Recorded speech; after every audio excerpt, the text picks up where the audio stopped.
I'm sorry. Listen, I want to talk about something totally different here. I got a very interesting email from a kid, from a guy, 19 years old, a podcast listener from Peoria, Illinois, who's going to school but still wants to be a disc jockey. I mean, he's going to college. He wants to be a radio disc jockey. The letter was partly, how do you do it? You know, and I don't know what to tell you. It was a very nice letter. I wrote him a very long response back because the guy really appreciates radio and seemed to get the whole thing that you're painting pictures with what you're saying and with your music and your sound. He was wondering how it was all done. And anyway, then he was asking me more specifically, I heard you say you had a bedroom radio station. How was that possible? Well, that's what I want to talk about. I get asked about that a lot, because I knew I wanted to be a DJ from the time I was 8, 9 years old. I listened to the music on the radio. I thought the rock and roll and everything was cool. The disc jockeys were fantastic. They were just loud and obnoxious, and they were excited about what they were doing. Everything was like this, man. Come on, you got to get with the parade, man. It's all hit music. I was sucked into it. I loved it, and I knew I wanted to do it. And I had a bedroom radio station. At the time, you could go to Radio Shack. I got it for Christmas one year. And you could it had something you had to solder something together and plug it in. You could do a 1-watt radio show. And I had a microphone. I also bought the microphone at Radio Shack when I was 10 years old. And I would broadcast on FM 98.6, whatever it was an odd frequency. And you could only pretty much pick it up at our house. I tried on a transistor radio. I remember I would go to our front yard, and as soon as I got to the street, it would die. But I loved this station. And what I did was my radio station. As I said, I called it WCOL. I later found out there was a station named WCOL in Columbus, Ohio. But I did it because it was cool. Cool. It was cool radio, WCOL.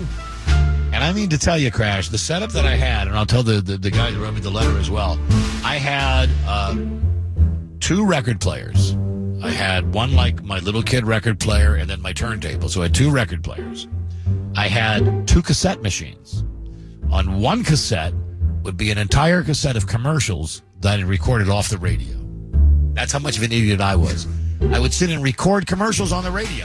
Wait for a good one to come on, like Schlitz beer or Coca-Cola, something that was big and produced. Yeah. I had about 10 of those on my cassette recorder. Then at the same time, I recorded, and again, it was all very piecemeal. There was nothing digital about this. I'm recording off a cassette that I'm recording off a microphone holding up to the radio while it's live. I recorded a bunch of jingles. Now, granted, they didn't sound like this. Geronimo. Big 100. They sounded like I was recording them off AM radio, and they'd be clipped at the beginning, and I would have to clip it at the end so you wouldn't get the beginning of the song. So it would be like, Deep Music Radio, WPGC. And that would be it.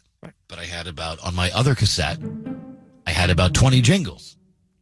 So here's what I would do. I would sit in my little bedroom, and I had my stack of records. And where did I get the records from? Okay, I thought of this too. It was impossible to keep playing current records because records were 69 cents each. I'm 10 years old. I don't have that kind of cash. But down the street, my cousin Ronnie had to take me for a drive, but there was a Pizza Hut. And one time I was in there with my cousin Ronnie, 10 years old, and there was a jukebox, and the guy was in there changing records. And I walked up and I said, "What are you doing?" And he said, "Well, new songs come out and people get sick of the old songs, and sometimes they just burn out. They have burns on them at the beginning, and I replace them." I said, what do you do with the old records?" He said, "Well, I throw them away." I said, "I'm your man." He said, "What kind do you want?" I said, All kinds. I'll take anything you've got." I would go once a month to this Pizza Hut, and this dude was very nice. I'd walk away with 25 or 30 singles. Nice. And a lot of them would be promotional singles that would have the same song on both sides. One side in stereo, one side in mono. Sometimes it would be only one side. Like, even on the jukebox, it only said, 1A was Sugar Sugar by the Archies. There was no 1B. You could only play the one side of the record. Anyway, I had these, and I went home, and these were the songs that I played.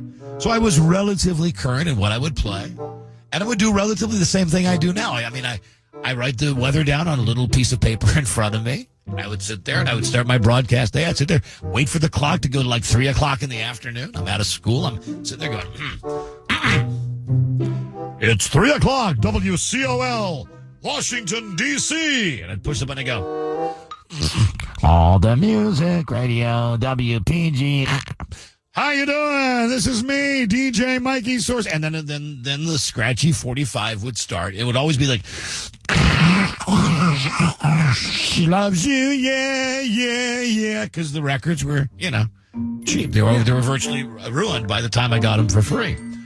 But I would sit up there and do this goddamn pretend radio for hours. I mean, I would be in my little bedroom pretending I'm doing a show. Talking every 3 minutes between the records, figuring out when I'm going to commercials. We'll be right back after this word from Coca-Cola. Click. Coca-Cola, it's the best. I mean, I'd sit in my bedroom. I'd go to the bathroom during the records. It was crazy. I'm broadcasting to absolutely nobody except in my house. And I would go down to the kitchen during a song, and I would be mad. My mom would have the radio on WMAL, AM. She'd be like listening to something like Tom Gager. That's back when AM radio had guys on in the middle of the day. They did just talk shows. Like they played Barry Manilow records and Dean Martin records, and they took phone calls from housefrows. My mom loved it. I would come down to the kitchen, and I would hear her on the radio. 6:30 WMAL, Tom Gager show. How you doing today? And I'd go like, Ma, my show is on.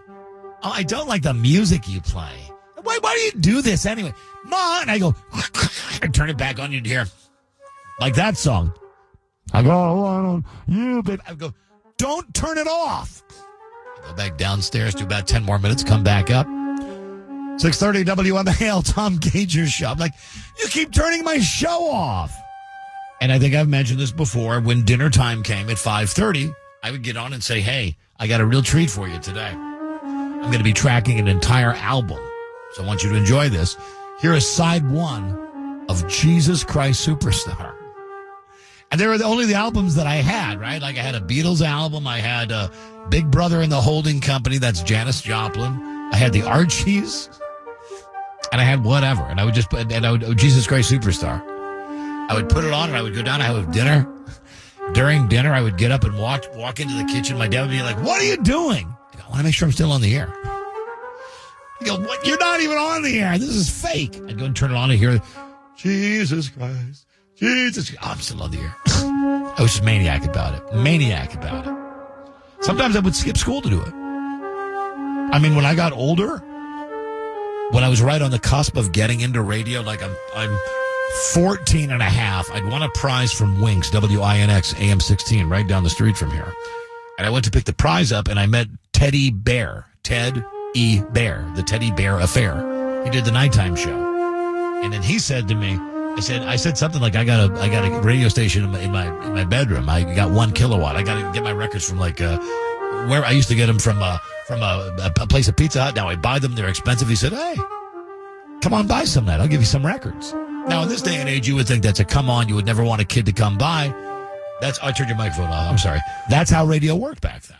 I mean, think about that scene in Wolfman Jack when what's his name? When Richard Dreyfuss comes by the radio station. Hey. It's Wolfman Jack. So I sure as hell went to the radio station. I sat there for like 5 nights in a row. I just watched this guy do his show.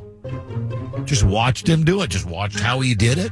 And stop with the jokes about the shirts and the pants. I've got so many I know. things. There was none of that. But, I felt dizzy while I was sitting there. But I was noticing how what I was mimicking and what I was doing kind of was close to what the real guy was doing. Mm-hmm. Plus, they had fresh copies of all the records. So every time I went in, he would just give me, here's another 10 records for you. My little fake radio station. And that's how I got my first job at Winx, running the God Squad. One night I went in there on a Friday night. Because I did stuff like I organized records for him. Please, don't look at me that way. It was totally innocent. And he said, "Would you like a job here?" And I said, "You're kidding me. Doing what?" And he said, "Well, it's keeping your mouth shut. It's 6 hours on Sunday morning.